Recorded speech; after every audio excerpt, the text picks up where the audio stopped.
Setelah sekian lama kita menantikan hasil penyidikan Polda Metro Jaya atas laporan Pak Jokowi terhadap beberapa orang ya, terkait dengan dugaan tindak pidana pencemaran nama baik, fitnah, ya, penghasutan, dan lain-lain.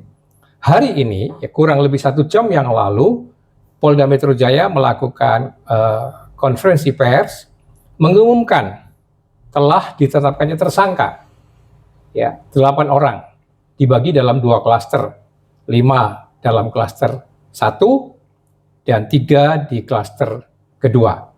Ya, diterangkan oleh Polda Metro Jaya kenapa ada sistematika 2 klaster, itu dikarenakan perbuatan hukum masing-masing itu mungkin ada persamaan tapi juga ada perbedaan, sehingga pertanggungjawaban hukumnya juga nanti atas 2 klaster tersangka ini berbeda-beda.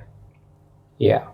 Nah, mengapa Polda Metro Jaya baru sekarang menetapkan tersangka yang relatif cukup lama kalau dilihat dari mulai laporannya Pak Jokowi itu, karena dikatakan pertimbangannya teknis semata-mata, ya. Karena yang diperiksa itu alat buktinya cukup banyak. Saksinya saja 130 orang tadi. Ahlinya 22 orang gitu. Jadi kalau alat-alat bukti surat dan lain sebagainya saya tidak tahu, jumlahnya mungkin banyak sekali. Ya.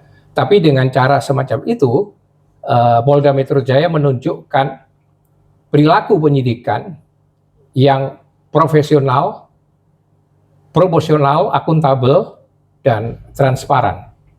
Jadi saya kira keputusan atau penetapan tersangka ini oleh Polda Metro Jaya dapat dipertanggungjawabkan, karena katanya kemarin yang gelar itu kan terlibat bukan hanya internal polisi, ya, tapi juga ada unsur eksternal termasuk Komnas Kepolisian, ya, Kompolnas, mungkin juga Komnas HAM dan lain sebagainya. Jadi artinya dari segi prosedur pemeriksaan penyidikan sampai ditetapkannya tersangka itu oleh Polda Metro Jaya dapat dipertanggungjawabkan, dan semata-mata itu adalah teknis yuridis.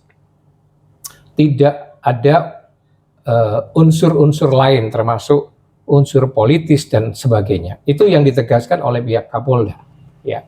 Dan kita mengharapkan bahwa seperti itulah polisi selalu bertindak gitu, ya, dengan penuh kehati-hatian, dengan memperhatikan asas persamaan di muka hukum dan asas praduga tidak bersalah, ya. Mereka melakukan dari penyelidikan sampai ke penyidikan itu benar-benar profesional dan murni teknis yuridis, sehingga dengan demikian penegakan hukum itu tidak tercemar oleh, ya, berbagai unsur atau hal-hal di luar hukum.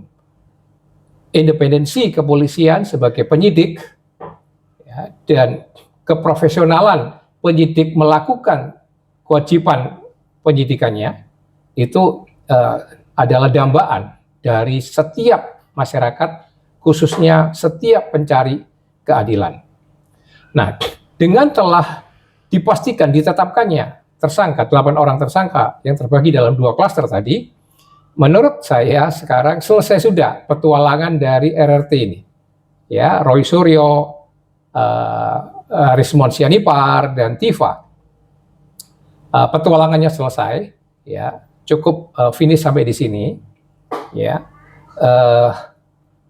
dan saya kira sudah clear buat kalian untuk bersiap menghadapi proses pertanggungjawaban hukum yang harus kalian hadapi, jalani, ya. Itu lebih baik. Artinya tindakan-tindakan, perilaku-perilaku yang terus-menerus mencoba menggalang opini, ya, mencari simpati dari khalayak masyarakat, lalu mencari dukungan, mencoba memperkeruh masalah, ya, dengan melakukan berbagai isu-isu yang lain yang melebar kemana-mana, saya kira sudah harus diakhiri, udah harus kalian akhiri, ya. petualangan kalian cukup, sekarang saatnya kalian bersiap menghadapi proses hukum secara lebih bijaksana, ya, dengan lebih siap lagi. Nah, di sisi yang lain, dengan demikian masyarakat luas ini juga sudah memperoleh kepastian hukum bahwa proses penyidikan yang di Polda sudah menetapkan tersangka, dan pasti setelah ini ada pemberkasan, pelimpahan pada kejaksaan, dan apakah 8 tersangka atau 3 tersangka ditahan atau tidak, yaitu semua bergantung dari kewenangan subjektifnya penyidik, ya. Tetapi paling tidak sekarang masyarakat sudah bisa lega, ya, sudah tidak akan gaduh lagi, tidak akan terintimidasi dan terprovokasi lagi dengan berbagai macam isu, ya.